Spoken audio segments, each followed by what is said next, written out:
वो तो हो जाएगा, तो ये ज्वाइन कर लो। तो इस तरह टीवी पे डायरेक्शन स्टार्ट हो गए। वहाँ से फिर सिलसिला चलता रहा, फिर पहले 2-3 प्रोजेक्ट एज एन एसोसिएट किए, फिर उसके बाद कराची से लाहौर फिल्म की वजाहत भाई के साथ, तो उनको बड़ा पसंद आया, उनसे बड़ी अच्छी गप लगी, तो उन्होंने मुझे पहली टेलीफिल्म ऑफ़र कर दी कि मीसम तुम्हें डायरेक्ट करना चाहिए। ईद की टेलीफिल्म थी, ठीक है। जुड़ा हुआ तो था मैं बहुत सारे प्रोसेस से, लिखने के प्रोसेस से, एक्टिंग के प्रोसेस से, एसोसिएट होने के, फिल्मों के। फिल्म ने ज़्यादा मुझे ट्रेन किया, मैंने ड्रामे कम किए। मैंने 3 फिल्में कर चुका था उस ज़माने में। चंबेली मेरी पहली थी एज एन एसोसिएट, फिर उसके बाद मैंने कराची से लाहौर की हिजरत की, फिर छुपन छुपाई की। तो एक फ़िल्म का बहुत अच्छा एक्सपीरियंस था कि film how film works. Film की डायनेमिक्स डिफरेंट है, वहाँ पे 2 सीन करना है आपने दिन के अंदर पूरी प्रिपरेशन से, और टीवी में आपने 10-12 सीन्स करने हैं, तो ज़रा डिफरेंट है। बट फिल्म कैनवस बड़ा है, तो बहुत मज़ा आता है वहाँ पे। वो किया, बस फिर चल पड़ी, फिर टीचिंग भी साथ में चल रही थी, पढ़ा भी रहा बीच में था। आपने 2 साल का ब्रेक भी लिया ना? फिर ब्रेक ले लिया, फिर मैंने एक सिटकॉम किया, मैं और तुम 2.0, फिर उसके बाद मैंने ब्रेक ले लिया। मुझे टीवी नहीं पसंद आया। बोला यार बड़ा बोरिंग काम है यार, सुबह जाओ शूटिंग करो पूरे दिन, कोई क्रिएटिव प्रोसेस नहीं है यार, कुछ क्रिएट नहीं हो रहा। फिर वापसी कैसे हुई? मोहसिन अली अगेन और फहद भाई। मोहसिन ने फिर पुश किया यार टीवी आओ, तो 1-2 टेलीफिल्म्स कर ली। ठीक है। फिर मुझे फहद भाई की कॉल आई बिग बैंग से। ये कब की बात है? ये बात है 2020। हाँ 2020। उस वक्त कोविड वाला दौर अभी आया नहीं था, लेकिन समझ लें एक स्टार्टिंग थी। मैं उस ज़माने में आर्ट्स काउंसिल की थिएटर एकेडमी हेड कर रहा था। ठीक है। टीचिंग से वाबस्ता था, बच्चे पढ़ा रहा था, KU जाके पढ़ाया, इकरा भी जाके पढ़ाया, तो एक्टिंग क्लासेस डिफरेंट जगहों पे जाके मैं पढ़ा रहा था और अपना थिएटर कर रहा था। मैं गया, मिला, पहली दफ़ा में मैंने मना कर दी। मैंने कहा यार मैंने अब मना कैसे करूँ, ये भी समझ में नहीं आया। मैंने ना इतने सारे पैसे मांग लिए। मैंने कहा इतने सारे पैसे मांगो, सामने वाला खुद ही मना कर रहा है, और वही हुआ। कोई कॉल नहीं है, मना नहीं किया, बट उन्होंने कोई कॉल नहीं की। फिर कोविड आ गया। अच्छा, कोविड आया तो थोड़ा सा घर बैठना पड़ा। अब थोड़ा टाइम मिला सोचने का ज़िंदगी को, तो बड़ा सोचा, अच्छा क्या कर रहे हो यार, छोटे कैनवस पे कहानी सुना रहे हो मीसम साहब। थिएटर पे आते हैं बहुत ज़्यादा, मिला के 4000 लोग। यार तुम्हें कहानियाँ सुनानी है, तुम ज़रा कैनवस बड़ा करो, मीडियम बड़ा करो। अब मैं इसमें ढूंढ रहा था, अल्लाह का करना ऐसा हुआ, अल्लाह पाक ने मेरी बहुत सुनी है, बहुत आसान है अल्लाह पाक के मुझ पर। दोबारा फहद भाई की कॉल आई। क्या इरादा है, कुछ मूड बदला है ना, मैं आ रहा हूँ मिलने के लिए। पैसे की नंबर कम हुआ या नहीं हुआ? अच्छा हाँ, वो उनका कहना यही था, मकसद यही था। डायरेक्टली तो नहीं कुछ आया अकल में आया। अच्छा, अब उन्हें पता ही नहीं था यहाँ पे क्या सोच के बैठे हुए थे। तो मैंने मोहसिन को कॉल की, मैंने कहा यार मोहसिन फहद भाई की कॉल आई है, क्या करूँ यार। कह रहे यार बहुत मुश्किलों से ना किसी को मौका लगता है, लोग ढूंढ रहे हैं चांस, तुम्हें मिल रहे हैं, तो भाई जा। मोहसिन ने थोड़ा सा हाँ उसने जगाया है ना, उसने झंझोड़ा, जा यार, लोग तरस रहे हैं, तुझे ऑफर कर रहा है, सबसे बड़ा प्रोडक्शन हाउस है, तुम पागल के बच्चे हो, जाओ। अच्छा चला जाता हूँ मैं, कुछ टर्म्स होगी। ओ भाई खुदा के वास्ते जाके काम कर ले यार, टर्म्स की बात नहीं कर। उससे भी टर्म्स होगी। ओके खैर चले गए।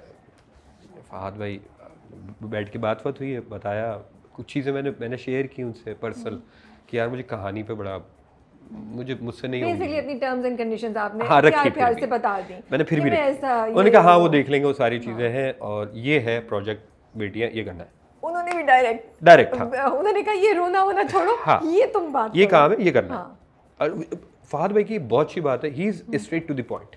ठीक है, इधर उधर की बात नहीं, ये है बेटा, ये करना है तो कर, नहीं करना तो वो दरवाजा बाहर जाओ। वेरी, और and it's a very good thing. But I also credit him कि उन्होंने इतना बड़ा प्रोजेक्ट आपको दिया, यू नो। बिल्कुल बिल्कुल, आई एम इन डेप्थ। तो अच्छा मैंने लिया, उस टाइम तक मैंने हाँ नहीं की थी। मैंने कहा ठीक है मैं एपिसोड्स पढ़ता हूँ घर जाके। अरसलान भाई है हमारे जो मैनेजिंग डायरेक्टर है, MD, तो वो उन्होंने बात की, ये वो पैसों की बात की। मैंने कहा यार मैं कर लूँगा, मैं प्रोजेक्ट पढ़ के आता हूँ। उन्होंने कहा हाँ ठीक है तू स्क्रिप्ट ले जा और 10 एपिसोड है और पढ़ कर आ जाना और हमें बता देना। वो बड़ा मज़े का वाक़या है। हमारी आदत स्क्रिप्ट पढ़ने की बहुत तेज़ है। मुझे शायद 2 दिन लगे 10 एपिसोड पढ़ने में। मैंने 1 दिन 2 दिन, हाँ एक दिन बाद ही मैंने पढ़ के, मैंने रात में फ़ोन किया कि मैं पढ़ चुका हूँ, अरसान भाई को, तूने पढ़ लिया? मैंने कहा हाँ मैंने पढ़ लिया, मैं कल आ रहा हूँ बात करने के लिए। मैं 2 दिन बाद पहुँचा, अरसान ने कहा यार बैठ बैठ बैठ, इतनी देर फहद भाई आए। तो वो अच्छा वो स्वैग है उस आदमी का, वो अंदर आया, भाई मिठाई मंगवाओ मिठाई। अब मैंने कहा मिठाई मंगवा लो, मैंने अभी हाँ नहीं की। आई रियली लाइक इट कि मतलब यू लाइक मैंने हाँ नहीं की है, मतलब मिठाई मंगवा। मेरा अच्छा नहीं खत्म हो वो रहा। अभी बता दो, वो मिठाई उस बात के लिए नहीं थी। अच्छा मिठाई इस बात की। मिठाई किसी और बात के लिए थी। ओह। अगला जुमला उनका फिर ये था, यार कोई ऐसा डायरेक्टर आया जो स्क्रिप्ट पढ़ के आया है। ओके। तो अच्छा उस टाइम भी मुझे समझ में नहीं आया कि वो क्यों कि कह रहे हैं, क्यों कह रहे हैं, क्योंकि फॉर मी जिस जगह से मैं बिलोंग करता हूँ वहाँ पे script is like a Quran type of a thing, उसकी वैल्यू बहुत है। तो मैंने पलट के बोला, मैंने लेकिन फहद भाई डायरेक्टर का तो काम ही यही है, उसका तो काम सबसे पहले ये होना चाहिए कि वो स्क्रिप्ट पढ़े ताकि वो एनालाइज कर सके स्क्रिप्ट को, ताकि वो कहानी को लेके चल सके। वो भाई हमें पता है ये बड़ा रेयर है, और 2 दिन के अंदर तुम पढ़ के आ गए, तो उससे भी ज़्यादा रेयर है। लोग हफ्तों लगाते हैं यार ये चीज़ करने के अंदर, और इट्स अ गुड थिंग। तो क्या है फिर सोचा, मैंने कहा हाँ वो कुछ पैसों की बात है, हाँ वो अरसलान कर लेगा, तुम ये कर रहे हो, मैंने कुछ प्रॉब्लम्स है वो कंटेंट में देख लेना, कर रहे हो इधर उधर नहीं। मैंने कहा मैं कर रहा हूँ। अच्छा उस टाइम मैंने सोचा नहीं कर, मैंने कहा आर या पार, अब जो होगा देखा जाएगा, ऐसी की तैसी। मैंने कहा हाँ मैं कर रहा हूँ। मैंने कहा बस ठीक है, प्रिपरेशन करो, कास्टिंग लॉक करो, ये करो वो करो। प्रोसेस आया और मैंने बस इतना बोला, मैंने कहा कुछ अलाउ है कि तुम्हें जो करना है करो। ओके। इस वक्त आपका क्या चैलेंज है एज अ डायरेक्टर? इस वक्त मेरे पास चैलेंज ये है कि मैं वो कहानियाँ जो मंजर आम पर नहीं आने देते लोग, वो सुना सकूँ। सुनाना चाहते हैं आप? बिल्कुल। हमें बहुत लगता है हमें एक काफ़ी अरसे तक ना बड़ा कंट्रोल रखा गया है कहानियों के मामले में, कि नहीं नहीं ये इस तरफ नहीं जा सकते, इस तरफ नहीं जा सकते। मुझे लगता है अब दौर वो है जहाँ आपको जाना ज़रूरी है। सो मेरा सवाल था, लेकिन मैं इसी से कनेक्टेड है कि जब मैं आपका पूरा ट्रेजेक्ट्री देखती हूँ और मैं देखती हूँ कि आप माशाल्लाह को तला कितनी चीज़ों में आप इन्वॉल्व हैं, इन थॉट प्रोसेस है, you know, you not that person जो ज़िंदगी में ऐसे चल रहे हैं, चीज़ें बॉदर करती हैं, यू वांट टू जितना अपनी कैपेबिलिटी में उसको कर सकते हैं। तो फिर क्या स्ट्रैटेजी है, क्या सोच रहे हैं कि ये किस तरीके से चेंज लेकर आएंगे, जो चीज़ें आप करना चाहते हैं? जैसे अभी आपने बोला कि जो स्टोरीज़ नहीं सुनाई जा रही मैं उनको सुनाना चाहती हूँ। How are you planning to push the envelope a little bit every time? कुछ सोचा हुआ है? मुझे बड़ी आउट ऑफ क्यूरोसिटी मैं सोच रही थी, मुझे लगता है ये थॉट प्रोसेस है जो आपने खुद भी अभी कहा। मायरी सिलेक्ट करने से पहले आई रेड 4 और 5 स्क्रिप्ट्स विच वर गुड, पर मुझे लगा यार ये हो रहा है, ये बनाने वाले बहुत सारे लोग हैं और बहुत अच्छा बना के दे रहे हैं, और मैं कंफ्यूज रहा स्क्रिप्ट पे। और शायद फहद भाई या डॉक्टर साहब वगैरह ये लोग भी समझ गए कि इसको ना कुछ पल्ले नहीं पड़ रही, इसको कहानी का मसला है, और मुझे कहानी का मसला है। मैं बेटियां मैंने कर लिया ना, तो मैं दोबारा बेटियां नहीं करना चाहता। अगर कोई डिमांड भी करेगा ना सीज़न 2 बना दो, तो मैं कहूँ बनाओ, मुझसे नहीं करवाओ, किसी और से करवाओ, क्योंकि फिर जब वो अपनी तरीके से कहानी सुनाएगा तो वो एक नया रंग लेकर आ जाएगा। मुझे लगता है मैंने जो रंग देना था वो दे दिया, मैं रिपीट नहीं कर सकूँगा।